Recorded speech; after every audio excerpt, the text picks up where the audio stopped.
with cancer day in, day out is one thing, isn't it? But actually getting to sleep with it is another. So today I want to talk about hopefully getting a better night's sleep with cancer.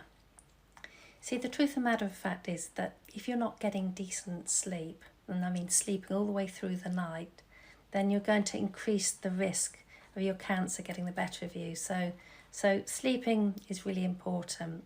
So I'm hoping that we're going to be able to stay awake all the way to the end without falling asleep, to be able to learn what we've got to do here. So let's dive in. I remember after I was told that I was terminal, day in, day out, or night in, night out, my mind was constantly worrying repetitively with the same thoughts that would be there over and over again that would stop me from getting to sleep. Now, I know that my mind was in survival mode basically, and it was in shock. By the way, if you haven't seen my previous video all about shock, can I suggest that you do so first, because it will be referring to parts of that video. So, coming back to the mind and its worrying thoughts. These thoughts are worrying because there's cortisol that's rushing throughout our body in case that tiger's going to pounce on us. And what we need to happen to get to sleep is for that cortisol to calm down and for melatonin to start flooding through our system. And so that's what we need in order to get that chance to fall asleep. I remember in the early stages when I was having chemo that it was also difficult to sleep because there were steroids that were also flooding my system. At the time, it feels pretty good to be on steroids, isn't it? That's probably the best thing for me that came out of chemo, to be honest, because it meant that I could be up all night searching the internet, finding what were hopefully solutions. But that's okay, as long as it's short term. And so we need to address the fact that the cortisol should be being replaced by melatonin in order to have a decent night's sleep. But whilst we're on the subject of the steroids, there's also chances that you might be having other drugs within your treatment that could be affecting the quality of your sleep. So if it has been an ongoing problem, please do consult with a physician to find out if that is the case and if there's anything that you can do about that. But can I just say that sleeping pills are never the answer, and that hopefully the steps that I'm about to help you with will mean that you don't have to resort to sleeping pills. So here goes. It's one thing not being able to fall asleep, it's quite another to remain asleep. And the thing that I noticed, I was probably waking up several times a night with the same thoughts flooding through my system. Now the thing is that this is one thing that we do need to nip in the bud, is that broken sleep. Because studies also show that broken sleep can create the cancer to become more aggressive. So yeah, constant, good night's sleep is what we need to aim for. So let's have a look at my list. Number 1, try and eat your dinner early.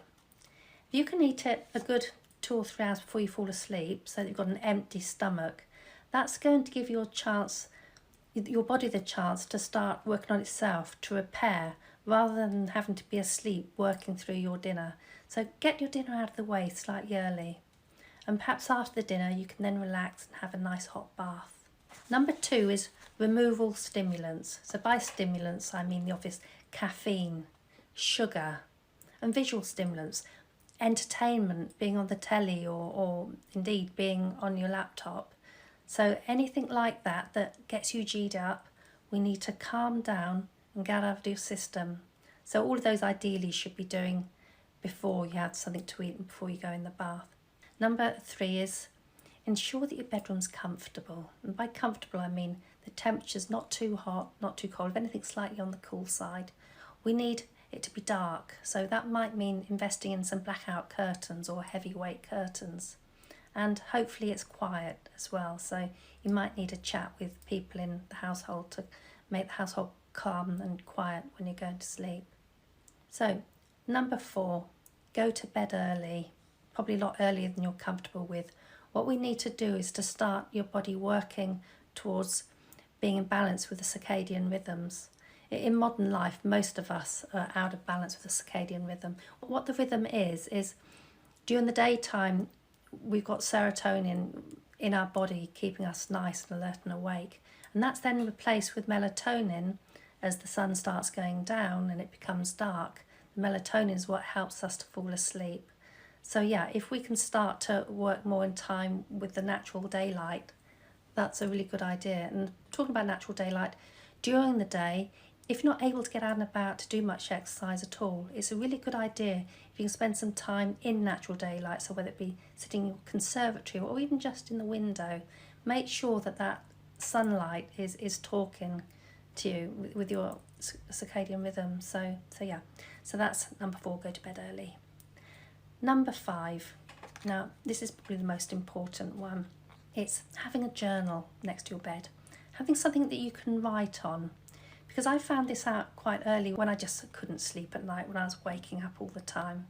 One evening I got up, I went downstairs, I put the kettle on, had a cup of chamomile tea, I seem to recall, and there's a pad there with a pen, and I thought to myself, oh, I'm just fed up of these same thoughts going around and around again. They were the usual ones. I'm sure you have the same sort of thing. For me, it was, what will happen to my daughter if I die? Or more to the point, what happens when you die?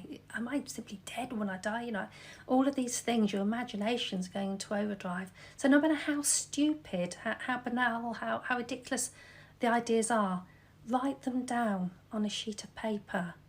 And as you work through them, I mean, some of them might even be things that you think you must remember, the shopping list the next day, whatever they are, however daft, write them down. Once you've written them down, you're going to hopefully go upstairs to bed, lie down, watch what happens, because this is where the magic really is. As you lie down, and those thoughts will start looping in your mind, watch it come across the movie of your mind and tell it, we've got that one, we've written it down, it's okay, you can let go of that one. And do that with each and every thought that comes up. If it's not on the list, get up and write it down on the list. Make sure that it's dealt with. And what you'll find after a while is it simply stops happening.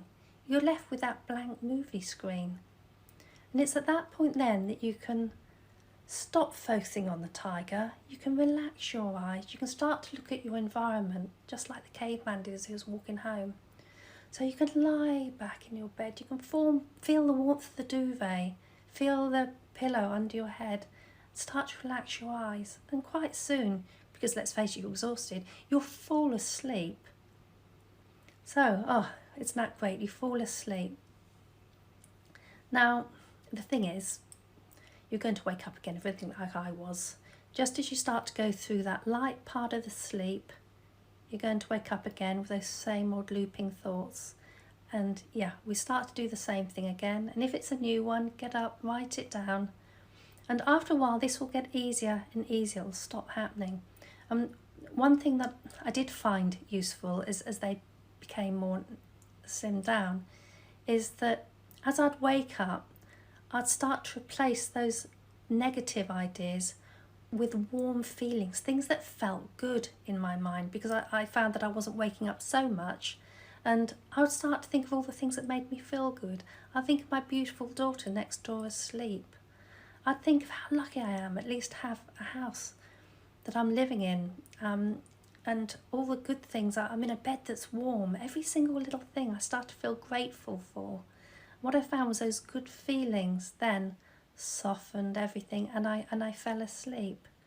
So that's another little trick, is to just start to be appreciative and grateful, and those feelings will help you fall asleep. Number 6 is the next morning, look at that list. Go through that list. Everything on that list that's actionable, something you can do, whether it be the shopping list or something that you know you have to face and get done. Make sure that you do it the next day or as soon as you can, because it will stop looping as soon as it's dealt with. And so yeah, tick those boxes, tick that list off, and you'll soon start realising the benefits. So once we've fallen asleep, we wake up again in the morning, and what's the first thing that goes through our mind? Yeah, this is another day with cancer, living with cancer. And yeah, it can be a downer, can't it? And it can set your day up feeling pretty low. But let's change that. When you wake up, remember that gratitude prayer that we've done, fall asleep? Start doing it every morning. Start thinking about the day before, things even small things that you're grateful for, that you appreciate. Start to do that every morning before you put the foot on the carpet. Go through that gratitude every morning, and you'll soon realise that you'll be getting out of the right side of the bed, and that you'll be starting the day off with far more energy than you had the old way. You'll be starting off feeling full of life and all the things that are to be happy about, rather than doom and gloom, not knowing how long you've got left.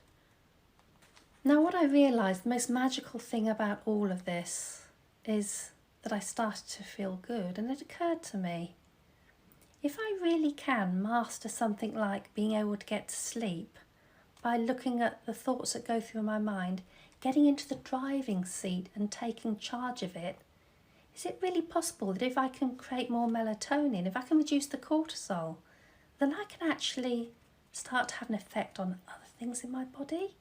Can I really be that powerful?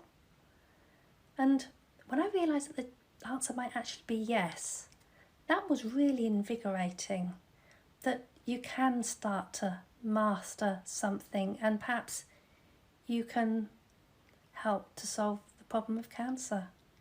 And I started to realise, yes, perhaps I can. And every morning I got out of bed, started to feel like a new woman. So the big question is, are you still awake? Have you fallen asleep? I jolly well hope you haven't, because you have homework to do. The homework this week is, I want you to have a go at the sleep routine that I mentioned.